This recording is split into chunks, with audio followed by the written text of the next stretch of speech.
لیکن ہمارا یہ پرامن احتجاج ہے اور آپ عوام کے لیے ہے، اب ملک کے مستقبل کی بہتری کے لیے ہے. میرا یہ پیغام ہوگا کہ وہ اس لانگ مارچ میں بھرپور طریقے سے حصہ لیں. بالکل، آپ دونوں کا بہت بہت شکریہ ہمارے لیے، ہمارے شو کے لیے وقت نکالنے کے لیے. یہاں پہ چھوٹا سا بریک لیں گے، کہیں مت جائے گا، ہمارے ساتھ رہے گا.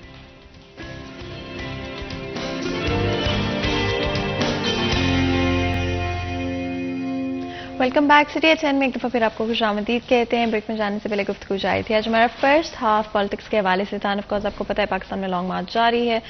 بیچ میں تھوڑا سا گیپ آ گیا تھا، لیکن ایک دفعہ پھر ہم لانگ مارچ ہوتے ہوئے دیکھیں گے اینڈ ڈفرینٹ ایجنڈاز یا ڈفرینٹ چیزیں جو کہ ایکچولی میں at the end of this چاہیں گے کہ آؤٹ کم ہو. کیا وہ آؤٹ کم مل پائے گا؟ کیا عوام جس طرح سے چاہتی ہے چیزیں آگے چلتے ہوئے تبدیل ہوں گی؟ اور اسپیشلی اگر ہم نمبرز میں دیکھتے ہیں تو I think there is a significant amount of population جو کہ یا تو اپوزیشن کے ساتھ ہے یا گورنمنٹ کے ساتھ ہے. And either way I think عوام کا حق ہے کہ جو عوام چاہتی ہے آگے چلتے ہوئے وہی آؤٹ کمز ان کو دیکھنے کو ملے. And freedom of expression I think also some thing very very important. آگے بڑھیں گے اور اس سے پہلے کہ ہم اپنے نیکسٹ ڈسکشن کی طرف جائیں، ہمارا نیکسٹ سیگمنٹ ہوگا آج کے بھاؤ.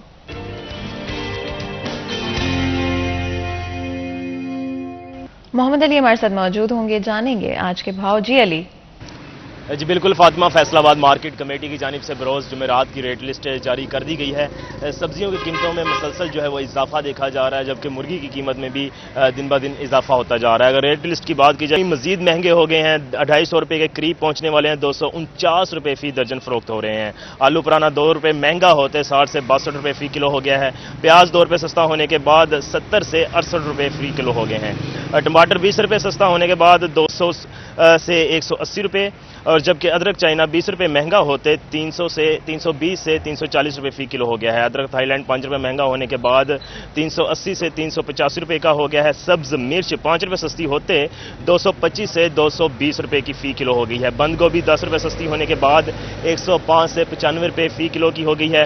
مٹر سبز 20 روپے سستا ہوا ہے، جس کے بعد 250 سے 230 روپے کا فی کلو ہو گیا ہے. گاجر 5 روپے سستی ہوتے 55 روپے سے جو ہے وہ 50 روپے پر آ گئی ہے. کیلا 4 روپے مہنگا ہونے کے بعد 96 سے 100 روپے فی درجن کا فروخت ہونے لگا ہے. سیب کالا کولو 235، سیب سفید 120، انگور گولا 280 روپے فی کلو میں دستیاب ہوں گے، جبکہ انگور سندرخانی 430، انگور ٹافی 280، انار کندھاری 270، انار بدانہ 490 روپے میں پاٹ کی میں جو ہے وہ فروخت ہو رہا ہے. جی بہت بہت شکریہ علی. اس اپڈیٹ کے لیے آپ لوگوں نے سنا کہ مارکیٹ میں کیا ریٹس ہیں. ہمیشہ یاد رکھیں کہ اگر آپ کو لگتا ہے کہ کہیں پر آپ کو اوور چارج کیا جا رہا ہے تو وہاں سے خریداری مت کریں. ہو سکتا ہے کہ آپ اس ریٹ کو افورڈ کر سکتے ہیں، بٹ بہت سارے اس طرح کے لوگ موجود ہیں جو کہ افورڈ نہیں کر سکتے. جب آپ اسی ریٹ پر خریداری کرتے ہیں، اوور چارج کیے جانے کے بعد بھی آپ وہاں سے چیزیں خریدتے ہیں، تو ایکچولی میں دکاندار اپنا ریٹ کم نہیں کرے گا. نہ ہی وہ آف کورس اگر آپ رپورٹ نہیں کروائیں گے تو نہ ہی کسی کو پتہ چلے گا کہ اس طرح سے کیا جا رہا ہے. وہ لوگ جو کہ افورڈ نہیں کر سکتے، وہ لوگ جن کے لیے روزمرہ کی جو ضروریات ہیں وہی مشکل ہیں خریدنا، ان کے لیے چیزیں اور مشکل ہو جاتی ہیں. تو اپنا نہیں سوچتے ہیں تو دوسروں کا سوچ لیں. خود کر بھی سکتے ہیں تو دوسروں کا سوچیں، دوسرے لوگوں کو سوچیں. رپورٹ کرائیں فوری طور پہ ایسے لوگوں کو جو کہ اوور چارج کرنے کی کوشش کرتے ہیں. فوری طور پہ کوشش کریں کہ آپ خریداری مت کریں ایسی جگہوں سے جہاں پر آپ کو لگتا ہے کہ اوور چارج کیا جا رہا ہے، اوور پرائسڈ انہوں نے فوڈ آئٹمس پر اسپیشلی. اینڈ آئی تھنک یہ ایک بہت بہت بری چیز ہے کہ فوڈ آئٹمس کو اوور چارج کر کر آپ سیل کریں اور کسی فیملی کے لیے چیزوں کو اتنا مشکل کر رہے ہیں. ہو سکتا ہے کہ ان کے لیے ایک ایک چیز یا ایک ایک جو روپیہ ہے وہ قیمتی ہو، اور اس کو اگر آپ غلط استعمال کر رہے ہیں تو بہت بہت غلط بات ہے. آگے بڑھیں گے. آج کا ہمارا سبجیکٹ جو ہے وہ آئی تھنک تھوڑا مزدار ہے، اور آپ کو یاد ہوگا کہ کچھ عرصہ پہلے ہمارے پروگرام میں بات کی گئی تھی اس حوالے سے کہ کس طرح سے ایک دن کے لیے کسی ایک طالب علم کو ڈپٹی کمشنر بننے کا موقع دیا جائے گا. اینڈ یہ مقابلہ ہوا تھا. آپ کو کرائیٹیریا بھی آئی ریمبر کے پروگرام میں ڈسکس کیا گیا تھا کہ کس طرح سے امید کی جا رہی ہے کہ اسٹوڈنٹ میں کیا چیزیں ہوں گی جس کو یہ موقع دیا جائے گا، اینڈ کیا ایکچولی میں اس سے آؤٹ کم سوچا جا رہا ہے. اسپیشلی انوالومنٹ کے حوالے سے، انگیجمنٹ کے حوالے سے بڑا امپورٹنٹ ہے. Students are at the end of the day the future of our country, اور جب ان کو وہ پلیٹ فارم دیا جائے گا، جب ان کو وہ روم دیا جائے گا کہ وہ اپنے آئیڈیاز کو آگے لے کر آئیں. ہو سکتا ہے کہ اس طرح کے آئیڈیاز بھی ہوں جو کہ بہت سارے اور لوگوں کو نہیں آتے، جو کہ ایکچولی جو پوزیشن ہولڈرز ہیں ان کو بھی نہیں آ رہے ہوتے ہیں. تو آئی ڈیفینیٹلی تھنک کہ وہ ایک روم اور اسپیس کریٹ کرنے کی ضرورت ہے جہاں پر ہمارے اسٹوڈنٹس آگے آ سکیں, آ کے اپنی آواز کو آگے رکھ سکیں. ہماری جو بہت بہت ٹیلنٹڈ اسٹوڈنٹس ہیں ان کو وہ پلیٹ فارم دیا جائے کہ وہ ایکچولی میں اپنے ملک کی پروگرس میں, اپنے ملک کی بہتری میں بڑھ چڑھ کر حصہ لے سکیں. تو جی آج ہمارے ساتھ سب سے پہلے تو کاشف رضا اوان موجود ہیں, additional deputy commissioner headquarter Faisalabad ہیں. آپ کو ویلکم کرتے ہیں شو میں. بہت بہت شکریہ ہمارے شو کے لیے وقت نکالنے کے لیے. اسی کے ساتھ اس کمپٹیشن کی جو کہ ایک دن کا ڈپٹی کمشنر کے لیے کیا گیا تھا, اس کی ونر بھی ہمارے ساتھ موجود ہیں. مروہ بسرا ہمارے ساتھ ہیں. آپ کو ویلکم کرتے ہیں. بہت بہت شکریہ آج ہمارے لیے اور ہمارے شو کے لیے وقت نکالنے کے لیے. اینڈ یہ بڑا ہی انٹرسٹنگ کمپٹیشن تھا. مجھے یاد ہے کچھ ہفتے پہلے اس کے بارے میں بات چیت بھی کی گئی تھی, کرائٹیریا بھی سیٹ کیا گیا تھا. تھوڑا سا بتائیے گا کس طرح سے کمپٹیشن رہا اور کیا آپ کے مائنڈ میں جو ایکسپیکٹیشنز ہیں لگتا ہے کہ وہ پوری ہوں گی اس کمپٹیشن کے آؤٹ کم کے حوالے سے؟ بسم اللہ الرحمن الرحیم. سب سے پہلی بات تو یہ کہ کرونا کے بعد ہم دیکھ رہے ہیں کہ کافی ہمارے جو ایجوکیشن ڈپارٹمنٹس ہیں, ہمارے جو اسٹوڈنٹس ہیں, ان کے اندر وہ چیز دیکھنے میں نہیں آ رہی تھی. وہ کمپٹیشن نہیں تھا اور ان کے اندر وہ اٹینشن نہیں تھی ٹورڈز دیئر ایجوکیشن. رزلٹس بھی آپ کے سامنے ہیں, کافی رزلٹس خراب آ رہے تھے. تو چند دن پہلے میٹنگ ہو رہی تھی ایجوکیشن ڈپارٹمنٹ کی, تو ہمارے جو ڈپٹی کمشنر ہیں عمران حامد شیخ صاحب, تو ان کے دماغ میں ایک ناول آئیڈیا ہے. انہوں نے کہا کہ ایک ایسا اسٹوڈنٹ جو زندگی کے ہر میدان میں آگے ہو, تو کیوں نہ ہم اسے اپنی ہی سیٹ پیش کر دیں. اس کو ایک ہم ایسا ٹائٹل دیں جو کہ اچھوتا ہو اور جو آج سے پہلے کبھی کسی نے نہ کیا ہو. گفٹ اور پرائزز یہ تو ساری چیزیں چلتی رہتی ہیں, لیکن کوئی ایسا کام ہو جس سے بچے جو ہیں ان کی اٹینشن بھی ہو اور ان کو آنر بھی فیل ہو. تو میں نے کہا لیو جی میں اپنی ہی سیٹ جو ہے وہ ایک دن کے لیے اپنے کسی ایسے اسٹوڈنٹ کو دے دیتا ہوں جو زندگی کے ہر میدان میں آگے ہے اور جس نے محنت کی ہے. تو اس کو عملی جامہ پہنانے کے لیے پھر انہوں نے ایک کمیٹی بنائی. کمیٹی نے کچھ بچے جو ہے اسکروٹنائز کیے جن کے 95% سے زیادہ مارکس تھے. تو اس میں سب سے اچھی بات یہ تھی کہ اس میں صرف مارکس جو ہیں ان کو ایک یارڈ اسٹک نہیں بنایا گیا تھا. اس میں ایسے بچوں کو ہم نے رکھا جو علمی میدان میں بھی آگے ہوں اور جو اس کے بعد سپیچز ہے, پینٹنگ ہے, اسپورٹس ہیں, ان کے اندر بھی وہ پوزیشن ہولڈرز ہوں. مطلب اس میں کوئی ایسا بچہ وہ شرکت ہی نہیں کر سکتا تھا جس کی ایکسٹرا کریکولر ایکٹیویٹیز نہ ہوں. تو اس کے اوپر تقریباً ہم نے 20 کے قریب جو بچے ہیں ان کو سکروٹنائز کیا. سکروٹنی کے بعد ان 20 بچوں کا ہم نے پراپر انٹرویو کیا. انٹرویو کمیٹی بنی جس کو میں نے ہیڈ کیا اور میرے ساتھ سی او ایجوکیشن تھے اور ایک ہمارے ایڈمن آفیسر ہیں ڈی سی آفس سے, تو وہ تھے. 3 بندوں کی کمیٹی تھی. ہم نے پراپرلی ان کو انٹرویو کیا بچوں کو. رزلٹ آپ کے سامنے ہے کہ مروہ کو دیکھ کے کوئی بھی یہ نہیں کہہ سکتا کہ میرٹ پہ بچہ نہیں آیا. آپ اس کی کانفیڈینس, آپ اس کا نالج, آپ اس کی اچیومنٹس دیکھ لیں. تو ایک ایسا اچھوتا ایک جو آئیڈیا تھا ڈپٹی کمشنر صاحب کا, اس کو ہم نے الحمدللہ جو ہے وہ ریئلٹی کی شکل میں ڈالا ہے. ابھی آپ کے سامنے ہے. اس سے اتنا زیادہ اس آئیڈیا کو پذیرائی ملی ہے کہ پورے پنجاب بلکہ پورے پاکستان کے اندر سے کمنٹس آ رہے ہیں اور اس کو سراہا جا رہا ہے. مروہ آئی تھنک سب سے پہلے تو پوری سٹی 41 کی ٹیم کی طرف سے آپ کو بہت بہت کنگریچولیشنز. بہت فخر کی بات ہے آپ نے اس کمپٹیشن میں نہ صرف آپ جیتی ہیں بٹ کیا پلانز ہیں اس کو لے کر, اور جب آپ کنسیڈر کی جا رہی تھی کیا احساس محسوس کر رہی تھی اور اب کیا محسوس کر رہی؟ ایک بہت اچھا جرنی تھا وہ بھی, اور میں ہمیشہ ہر چیز سے, ہر سفر سے کچھ نہ کچھ سیکھنے کی قائل ہوتی ہوں اور میں نے اس سفر سے بہت کچھ سیکھا ہے. اور پہلے بھی میرا یہی ارادہ تھا کہ میں MBBS کے بعد CSS کی طرف جاؤں گی, اور اب وہ ارادہ اور بھی پختہ ہو گیا اور بھی جذبہ محنت کرنے کا آ گیا ہے. تو انشاءاللہ اپنی محنت کو جاری رکھنا ہے اور اپنے سینئرز کی توقعات کو پورا کرنا ہے. جو اعتماد انہوں نے مجھے دیا ہے اب مجھے اس کو کام میں لانا ہے انشاءاللہ. اچھا, اور کیا پہلا آرڈر کیا دینا چاہیں گے؟ ابھی میں آرڈر کے قابل تو اپنے آپ کو نہیں سمجھتی کیونکہ مجھے بہت کچھ سیکھنا ہے, اور آرڈر تب بھی دیا جا سکتا ہے کہ جب آپ خود ایک رول ماڈل ہوں. تو انشاءاللہ بھی مجھے وہ رول ماڈل بننا ہے. تو ابھی آپ کے لیے یہ ایک سیکھنے جی کا مومنٹ, آپ اس کو اس طرح سے لے رہے ہو. جی اگر آپ دیکھتے ہیں اسپیشلی آج کے بچوں میں، جس طرح مروہ بھی بات کر رہی ہیں کہ ایک وہ سیکھنے کی آپ کو نظر آتی ہے، ایک جدوجہد نظر آتی ہے، ایک اسٹرگل نظر آتی ہے کہ ہم جتنا ہو سکتا ہے سیکھیں، تو آئی تھنک یہ بڑی اچھی بات ہے کہ ہمارے جو نیکسٹ جنریشن ہے پاکستان کی، جو اسٹوڈنٹس ہیں وہ بہت زیادہ سیکھنا چاہتے ہیں، وہ چیزوں کو انٹرسٹ کے ساتھ دیکھتے ہیں، سوال پوچھتے ہیں، تو یہ بڑے مزے کی بات ہے۔ بالکل، ہمارا جو اسٹوڈنٹس ہیں، ہمارا جو اپنی نئی نسل ہے، اس کے اندر میں نے دیکھا ہے کہ ٹیلنٹ بہت زیادہ ہے، لرننگ بھی بہت زیادہ ہے، لیکن شاید ان کو وہ مواقع نہیں دیے جاتے۔ ابھی کل اقبال ڈے کے اوپر ہمارے کچھ پروگرامز تھے، اس کے اندر کلام اقبال ہم نے 2-3 بچوں سے سنا۔ آپ یقین مانیں وہ کہیں سے بھی نہیں لگ رہا تھا کہ یہ بچے انٹرینڈ ہیں، اور اگر ان کو پراپرلی ٹرینڈ کیا جائے تو آپ دیکھیں کہ وہ کہاں تک جا سکتے ہیں اور پاکستان کا نام کس حد تک روشن کر سکتے ہیں۔ تو ابھی اس سلسلے میں ہمارا نیکسٹ پروگرام جو ہے وہ ٹیلنٹ ہنٹ کا ہے، تو اس میں ہم کچھ ایسے بچے جو پینٹنگ میں میدان میں بہت آگے جا سکتے ہیں، یا سنگنگ میں جا سکتے ہیں، یا نعت خوانی میں جا سکتے ہیں، اسپورٹس میں جا سکتے ہیں، ان کے لیے ابھی ہم نے کچھ پلان کیا ہے کہ ہم تحصیل لیول پہ ان کے کمپٹیشن کروائیں، اور پھر ان کو ڈسٹرکٹ لیول پہ کمپٹیشن کروا کے تو ان بچوں کو اڈاپٹ کریں اور ان کو آگے اس فیلڈ کے اندر جو ہے وہ ٹرینڈ کیا جائے، تاکہ ہمارا جو ٹیلنٹ ہے وہ ضائع نہ ہو۔ اینڈ آپ نے بالکل صحیح کہا کہ پلیٹ فارمز کی ڈیفینیٹلی کمی ہے۔ مروہ اگری کرتی ہیں اس بات سے؟ پلیٹ فارم کی بھی کہہ سکتے ہیں، لیکن کچھ یہ بھی ہے کہ ہماری طرف نا بہت سمجھا جاتا ہے کہ بچوں کو بک وارم بنانے ان کو خود نہیں کہا جاتا، کتابوں کی طرف لائے جاتے ہیں۔ مطلب بچہ سمجھتے ہیں کہ اگر وہ کو کریکولر ایکٹیویٹیز میں پارٹیسپیٹ کرے گا تو شاید وہ ایجوکیشن کے پوائنٹ آف ویو سے نیچے چلا جائے گا۔ مجھے ایسا لگتا ہے کہ باقی سرگرمیوں کو آپ کم کر لیں، موبائل نہ اتنا یوز کریں، اس کا ٹائم کو بچا کے آپ ہم نصابی سرگرمیوں میں پارٹیسپیٹ کریں، ان سے بھی سیکھیں، ہر چیز کو سیکھنے کا ذریعہ بنائیں، سیکھنے کی جستجو میں رہیں، کیونکہ جب آپ ہم نصابی سرگرمیوں میں پارٹیسپیٹ کرتے ہیں تو آپ مختلف لوگوں سے انٹریکٹ کرنا سیکھتے ہیں، آپ ہارنا سیکھتے ہیں اور اپنی ہار سے سیکھنا سیکھتے ہیں۔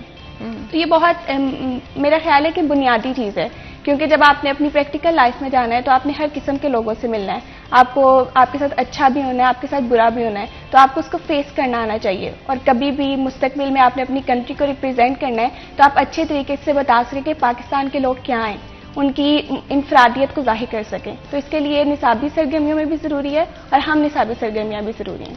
آپ نے فیلئر کی بات کی اور اپنی ہار سے سیکھنے کی بات کی، آئی تھنک یہ بڑا امپورٹنٹ لیسن ہے جو کہ کئی دفعہ نظر آتا ہے کہ ہمارے ایجوکیشن سسٹم میں اور ہمارے فیملی سسٹم میں کمیونیکیٹ نہیں کیا جاتا بچوں کو کہ ہارنے سے سیکھنا کتنا ضروری ہے اور اپنی ہار کو صحیح طرح سے کنسٹرکٹیولی کس طرح سے آپ نے لینا ہے، اس کے بارے میں آپ کو کیا کہو گے؟ ڈوبنا تو پڑتا ہے ابھرنے سے پہلے، غروب ہونے کا مطلب زوال تھوڑی ہے، اور میری بڑی خوش قسمتی ہے کہ ہماری فیملی نے ہمیشہ اگر کسی پوائنٹ پہ ہم تھوڑا پیچھے بھی گئے تو موٹیویٹ کیا ہے، اس پہ ہمیں یہ نہیں کہا کہ اب آپ آگے نہیں کر سکتے، ہمیشہ موٹیویٹ کیا ہے، اور میں نے ہمیشہ اگر کبھی میری پوزیشن نہیں بھی آئی تو میں نے اس سے سیکھ کے اگلی دفعہ اپنے آپ کو اتنا مضبوط بنایا کہ میں وہ پوزیشن حاصل کر سکوں۔ تو ڈیفینیٹلی ہارنا ضروری بھی ہے لائف میں، بالکل ضروری ہے۔ آپ کیا کہیں گے اس حوالے سے؟ میں تو خود اس کی مثال ہوں، بندہ اپنی ناکامیوں اپنی شکست سے سیکھتا ہے۔ تو کنگ رابرٹ بروس کی سٹوری آپ کے سامنے ہے، جس نے بار بار جو ہے وہ جنگیں ہار کے آخر پہ کامیابی حاصل کی۔ تو میں جب کمپٹیشن کے ایگزام دے رہا تھا تو یہ میرا سی ایس اور پی ایم ایس ملا کے 5th چانس تھا جس میں پاس ہوا تھا۔ تو پہلے 4 دفعہ میں نہیں کر سکا، لیکن میں نے ہمت نہیں ہاری۔ اچھا، and I think that is some thing جو کہ بہت کم ڈسکس کیا جاتا ہے ہمارے کنٹری میں، that's very sad and unfortunate, because زیادہ تر بچوں کے مائنڈ میں یہ ہوتا ہے، آف کورس بچے ہیں، کتنا پتا ہوتا ہے آپ کو، ٹیچرز نے بتا دیا، آج کل سوشل میڈیا سے آپ کو کچھ چیزیں مل جاتی ہیں، بٹ پھر بھی آپ کی سوچ اور سمجھ اس لیول پر نہیں ہوتی کہ آپ خود ابزارب کر سکیں اپنی سوسائٹی کو، اور آپ کو جو انفارمیشن موسٹلی ریلے کی جاتی ہے وہی آپ کے پاس موجود ہوتی ہے۔ فیلئر کو کیسے ڈیل کرنا ہے، کیسے اسے پازیٹیولی ابزارب کرنا ہے، کیسے اسے سیکھنا ہے، بہت کم بچے جانتے ہیں، اور بہت کم کہانیاں جس طرح آپ نے شیئر کیا کہ میں 5th اٹیمپٹ میں نے کلیئر کیا، آئی تھنک بہت کم لوگ یہ ڈسکس کرتے ہیں، موسٹلی کہیں گے بھئی میں تو پہلا بھی پہلے میں کلیئر ہو گیا، تو کتنا ضروری ہے یہ سچ بتانا بچوں کو؟ ضروری ہے۔ ابھی دیکھیں ہمارے بچے جو ہے نا وہ شکست کے بعد ٹوٹنے نہیں چاہیے، فیلئر کے بعد ٹوٹنے نہیں چاہیے، ان کو ہم نے بیک اپ کرنا ہے، ان کو ہم نے اگلے مقابلے کے لیے ان جن کمزوریوں کی وجہ سے وہ شکست کا سامنا کرنا پڑا، ان کو ہم نے اوور کم کر کے نیکسٹ مقابلے میں لے کے جانا ہے، تاکہ نیکسٹ ٹائم وہ اس سے اچھا پرفارم کر سکیں اور جیت کے دکھائیں. اچھا مروا، سوال بہت امپورٹنٹ ہوتے ہیں. کیا آپ کو لگتا ہے کہ ہمارے معاشرے میں بچوں کو ایز دی جاتی ہے سوال پوچھنے کی؟ بالکل دی جاتی ہے. مطلب اگر ان کے اندر جستجو ہو پوچھنے کی اور جواب جاننے کی تو ان کو جواب دیے بھی جاتے ہیں. بٹ ان کو بس ابزارو کرنا چاہیے اور ہر جواب کو مطلب ہر سوال کو اپنے لیے چیلنج لینا چاہیے. بہت سے سوال میرے اندر ایز اے ویور بہت سارے سوال جنم لیتے تھے اپنی ایڈمنسٹریشن کے بارے میں، لیکن مجھے ایسا لگتا ہے کہ یہ جو ایک دن میری زندگی میں آیا اس سے میں نے بہت کچھ سیکھا ہے. اور اب میں وہ پہلے والی مروا نہیں رہی. اب میرے اندر بہت کچھ سیکھنے کی لگن بھی پیدا ہو گئی ہے اور اپنے آپ کو ایز اے پبلک اپنا کردار ادا کرنے کی بھی ہوگی. اچھا، آپ نے کہا کہ بہت کچھ سیکھنے کو ملا. کیا چیزیں جو آپ کو لگتا ہے آپ نے سیکھی؟ پہلے میرا پوائنٹ آف ویو اور تھا، لیکن اب مجھے پتا چلا کہ ہماری ایڈمنسٹریشن ہماری ترقی کے لیے کس قدر سرگرم ہے. اور یہ ایک دن کا آنریری ڈپٹی کمشنر بنانا اس بات کی مثال ہے. کیونکہ کسی بھی قوم کی ترقی کے لیے جو سب سے اہم قدم ہے نا، وہ اس کے نوجوانوں کی کردار سازی ہے. اور جب یہ لوگ اس کے نوجوانوں کی کردار سازی کے لیے سرگرم ہے تو اب ہمارا فرض بنتا ہے کہ ہم بھی انہیں آؤٹ پٹ دیں. جو ان پٹ وہ ہمیں دے رہے ہیں اس کو ہم ایبزارب کریں اور بہترین آؤٹ پٹ دیں. تو اب انشاءاللہ میں اپنا کردار بھرپور طریقے سے ادا کروں گی اور اپنے فیلوز کو بھی اس کے لیے موٹیویٹ کروں گی، اپنے جونیئرس کو بھی. اچھا، یہ پروسیس کس طرح سے رہا؟ کون سے اسکولز آپ کے لسٹ میں تھے جس کے بعد ایک اسکول سے ہی 10 candidates as far as I know select کیے گئے، اس کے بعد ان کو اور زیادہ شارٹ لسٹ کیا گیا، ان میں سے ایک کینڈیڈیٹ آف کورس مروا جیتی. اس پروسیس کے بارے میں تھوڑا سا بتائیے. دیکھیے، اس میں ہم نے پبلک سکولز کے طالب علموں کو اپرچونٹی دی تھی کیونکہ ہم چاہتے ہیں کہ ہمارے جو پبلک سکول ہیں، جو لوگ ان پہ انگلیاں اٹھاتے ہیں کہ وہاں پہ صحیح طریقے سے پڑھایا نہیں جاتا، ٹیچنگ کا معیار ٹھیک نہیں ہے، اپرچونٹیز نہیں ہیں، تو ہم لوگوں کو دکھا سکیں کہ ہمارے جو پبلک سیکٹر کے سکول ہیں وہ کتنا اچھا پرفارم کر رہے ہیں. تو ہمارے پبلک سیکٹر سکول کے بچے جن کے 95% سے زیادہ مارکس تھے میٹرک کے اندر، ان کو پلس جن کی ساتھ میں کوئی ایسی پوزیشنز تھیں جو ہماری کو کریکولر ایکٹیویٹیز تھیں اس کے اندر، ان کو شامل کیا گیا. پھر اس کے بعد ان کی اچیومنٹس تھیں. مثلا کوئی بچہ ہے اس نے پروونشل لیول پہ کوئی کمپٹیشن جیتا ہوا ہے، کسی نے ڈسٹرکٹ لیول پہ ڈویژن لیول پہ کوئی کمپٹیشن جیتا ہے، اس کے ایکسٹرا مارکس تھے. تو ہمارے پاس تقریباً 20 جو اسٹوڈنٹس تھے وہ شارٹ لسٹ ہوئے، جس میں ایک ہی جو مروا کا اسکول ہے اس کے 8 بچے آ گئے.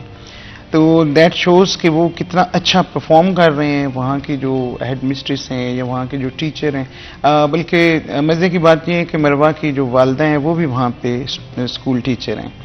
تو اتنا اچھا وہ پرفارم کر رہے تھے. باقی پورے ڈسٹرکٹ سے ہمارے پاس 12 کے قریب بچے آئے تھے. مقابلہ بڑا سخت تھا. ہم ان 20 جو ہمارے پاس اسٹوڈنٹس تھے ان میں ہمارے لیے بہت مشکل تھا کہ ہم کسی ایک بچے کو سلیکٹ کر سکیں.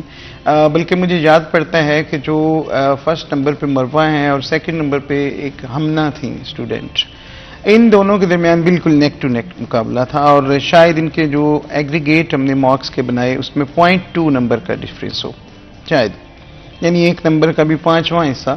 تو اتنا جو ہے کمپٹیشن تھا جس میں پھر ظاہری بات ہے کہ ایک بندے نے جیتنا ہوتا ہے اور ایک بندے نے پھر ہارنا ہوتا ہے. میں نے تو بلکہ جب ان بچوں کے انٹرویو سے پہلے ان کو اکٹھے بٹھایا تو میں نے یہی کہا کہ ایک بچے نے سلیکٹ ہونا ہے، باقی 19 بچے یہ بالکل نہ سمجھیں کہ وہ اس قابل نہیں تھے.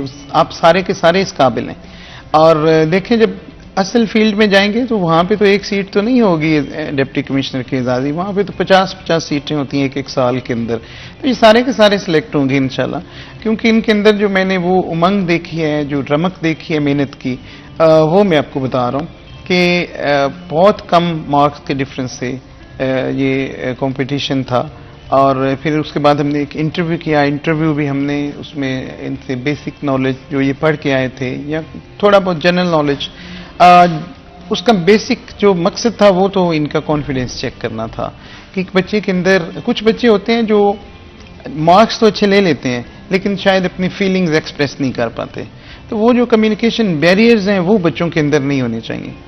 تو ابھی میں تو اس نتیجے پہ پہنچا ہوں کہ آپ اپنے بچوں کو 101% تعلیم کے ساتھ ساتھ ڈبیٹ ہے، کیونکہ ڈبیٹ جو ہے وہ آپ کے بچے کے نالج، اس کے ڈکشن، اس کا ایٹیٹیوڈ اور بہت سی چیزیں جو ہے وہ کور اپ کرتی ہے اور اس کو کانفیڈنس دیتی ہے. I think a lot of people don't understand, اور شاید اسٹوڈنٹس کو بھی اس چیز کا آئیڈیا نہ ہو کہ نمبرز لینا از گڈ، مطلب اٹس امپورٹنٹ. آپ اپنی پڑھائی پہ دھیان دیں جو سبجیکٹس پسند ہے، لیکن آئی تھنک زندگی میں آپ اسکلس اینڈ آپ کی سافٹ اسکلس بہت ہیلپ آؤٹ کریں گی. تو اگر آپ ٹاپر بھی ہیں لیکن آپ کی کمیونیکیشن اسکلز اور سافٹ اسکلز ڈیولپ نہیں ہو پائیں تو ایکچولی میں آپ اس طرح سے شاید پروگریس نہ کر پائیں. یہ نہیں کہہ رہی نہیں کر پائیں گے لیکن اس لیول پہ جو آپ کا پوٹینشیل ہے شاید آپ نہ ریچ کر پائیں.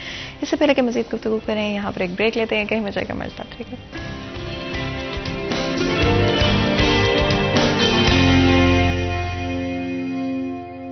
ویلکم بیک سریے چین میں ایک دفعہ پھر آپ کو خوش آمدید کہتے ہیں. بریک میں جانے سے پہلے گفتگو جاری تھی. بات کر رہے ہیں آج ڈفرینٹ ایسپیکٹس کے حوالے سے اسپیشلی اسٹوڈنٹس کو لے کر ڈفرینٹ اسکل سیٹس کو لے کر. اینڈ آف کورس ہمارے ساتھ تو بہت ہی خاص مہمان اسٹوڈیو میں موجود ہے جن سے گفتگو جاری تھی اور کوشش کرتے ہیں کہ اسپیشلی بریک ڈاؤن کریں کہ کہاں پر سافٹ اسکلس آپ کی ہیلپ کرتی ہیں. اور یہ جو ایک دن کی اپرچونٹی دی گئی اسٹوڈنٹس کو, کیا یہ دوبارہ بھی کمپٹیشن کیا جائے گا اور آپ کے خیال میں کس طرح سے یہ ایون جو اور اسٹوڈنٹس ہیں ان کو بھی انسپائر کر سکتی ہے؟ دیکھیں کل کا جو ہمارا پروگرام تھا 9 نومبر کے حوالے سے, اقبال ڈے کے حوالے سے, اس میں ہمارے جو ڈپٹی کمشنر عمران حامد شیخ صاحب انہوں نے اعلان کیا ہے کہ نیکسٹ ایئر بھی سیم کمپٹیشن ہوگا اور اس کے لیے تمام جتنے بھی ہمارے اساتذہ ہیں اور اسٹوڈنٹس ہیں وہ ابھی سے محنت شروع کر لیں.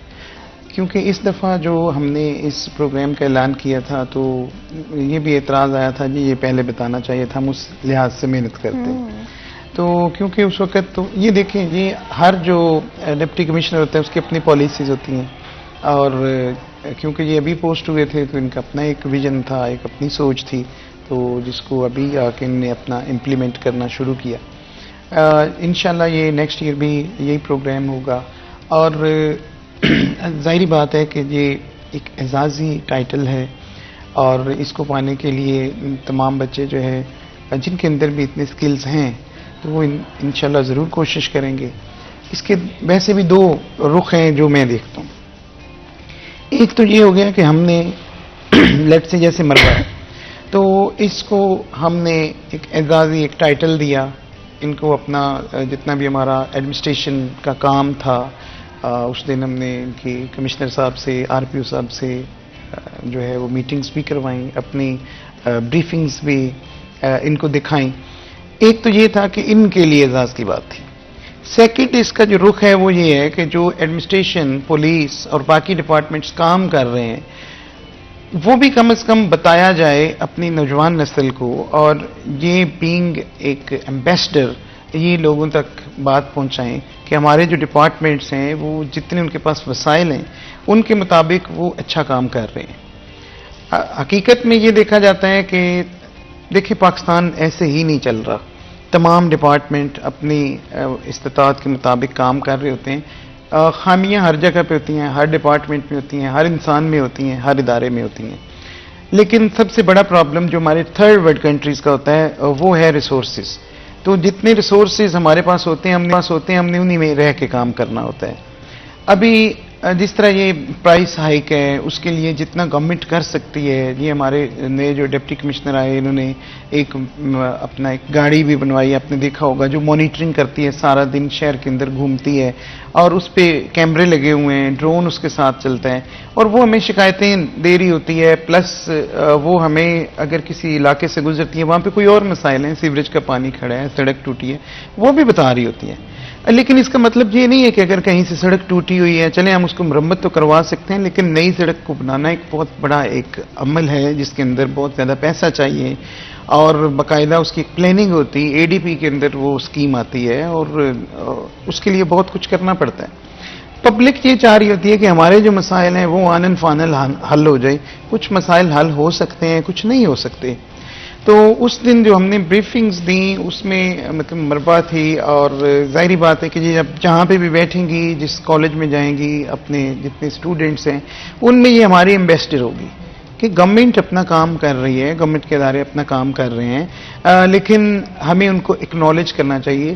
اور دیکھیں میں پہلے سالڈ ویسٹ میں تھا تو اس وقت بھی میں نے آپ کے ساتھ کافی یہاں پہ پروگرام کیے, تو میں یہی کہتا تھا کہ تالی ایک ہاتھ سے نہیں بجتی, تالی ہمیشہ 2 ہاتھ سے بجتی ہے. اگر گورنمنٹ کے اداروں کے کچھ فرائض ہیں تو کچھ فرائض ہماری پبلک کے بھی ہیں. دیکھیں جتنی چیزیں ابھی رانگ سائڈ سے لوگ آتے ہیں, ہم کوستے ہیں وارڈنز کو کہ لوگ رانگ سائڈ سے آتے ہیں اور ایکسیڈنٹس ہوتے ہیں, لیکن کیا ہم ہر چوک کے اوپر ایک وارڈن کھڑا کر سکتے ہیں؟ کیا ہمارے اندر اتنی کیپیسٹی ہے لیکن یہ تو ایز اے نیشن سمجھنا چاہیے کہ ہم رانگ سائڈ یوز نہ کریں. وہ بیچارے تو آتے ہیں، جرمانے بھی کرتے ہیں، کھڑے بھی رہتے ہیں، لیکن وہ ہر وقت تو وہاں پہ نہیں کھڑے رہ سکتے. وہ ہٹتے ہیں پیچھے، وہی ایکسیڈنٹس ہونا شروع ہو جاتے ہیں.